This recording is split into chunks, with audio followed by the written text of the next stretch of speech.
இன்னைக்கு நம்ம சேனல்ல வரப்போற டிப்ஸ் வந்து நம்ம குழம்பு குருமாலாம் வைக்கும்போது உப்பு கூட போயிடுச்சுன்னா பொட்டுக்கடலை மாவு ஒரு ஸ்பூன் இல்லைன்னா கடலை மாவு ஒரு ஸ்பூன் கலந்தோம்னா உப்பு பேலன்ஸ் பண்ணிடுது. இப்போ கேக் செய்ய பாத்திரத்துல நல்லா நெய் தடவிக்கலாம். நம்ம இன்னைக்கு ஏன்னா பட்டர் சீட் எதுவும் சேர்க்கல, நெய்யும் லைட்டா மாவு நல்லா எல்லா பக்கம் ஸ்ப்ரெட் ஆகிற மாதிரி நல்லா இது பண்ணிக்கலாம். இப்போ நெய் லைட்டாக தடவிட்டு அது மேலே மைதா மாவு போட்டு ரெடி பண்ணி வச்சிருக்கு. இப்போ அதை ஒரு பாத்திரத்தை வச்சுக்கலாம். இப்போ கேக் செய்ய ரவை, ஜீனி, ஏலக்காய் இதெல்லாம் நைஸாக அரைச்சிக்கலாம். இப்போ இதை நைஸாக அரைச்சிக்கலாம். இப்போ நல்ல ரவையும் ஜீனியும் ஒரு பவுலில் சேர்த்துக்கலாம். நல்லா நைஸாக அரைச்சாச்சு. அடுத்ததான் மைதா மாவு ஒரு ஸ்பூன் சேர்த்துருக்கேன். வாசனை இல்லாத ஆயில், ரீஃபைண்ட் ஆயில் 3/4 கப்பு,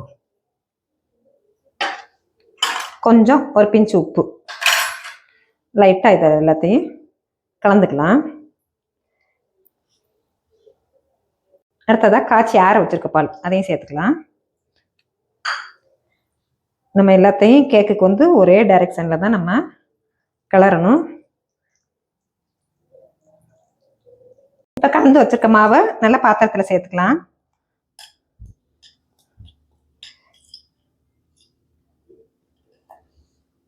இப்போ லைட்டாக நல்லா டேப் பண்ணிக்கலாம், ஏர் பப்புள்ஸ் வராமல் டேப் பண்ணிட்டு இப்போ இந்த கடாயில் வச்சு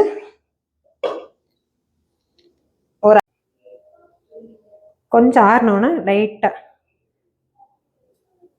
ஓரத்தில் மட்டும் நல்லா எடுத்து விட்டுக்கலாம். இப்போ இந்த கேக்கை ஒரு பிளேட்டில் மாற்றி திருப்பி போட்டுக்கலாம்.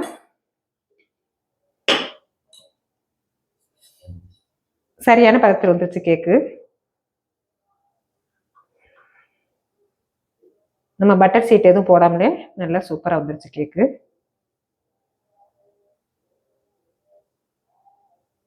இப்போ நம்ம கேக்கை கட் பண்ணிக்கலாம். உங்களுக்கு எந்த சைஸ் தேவைப்படுதோ அந்த மாதிரி நீங்கள் கட் பண்ணிக்கலாம்.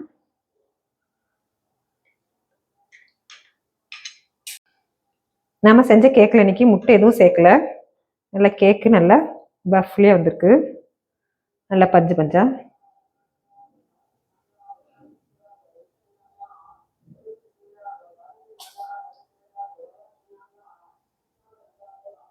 கேக்குனா ரொம்ப கஷ்டம்னு நம்ம செய்ய மாட்டோம் வீட்டில். டக்குன்னு இந்த மாதிரி ஈஸியான முறையில் செஞ்சு கொடுத்தீங்கன்னா எல்லாருமே விரும்பி சாப்பிடுவாங்க. இப்போ செஞ்ச கேக் பிடிச்சிருந்துச்சுல, சப்ஸ்கிரைப் பண்ணுங்க, லைக் பண்ணுங்க, ஃப்ரெண்ட்ஸ் அண்ட் ஃபேமிலிக்கு ஷேர் பண்ணுங்க. தேங்க்யூ ஃபார் வாட்சிங்.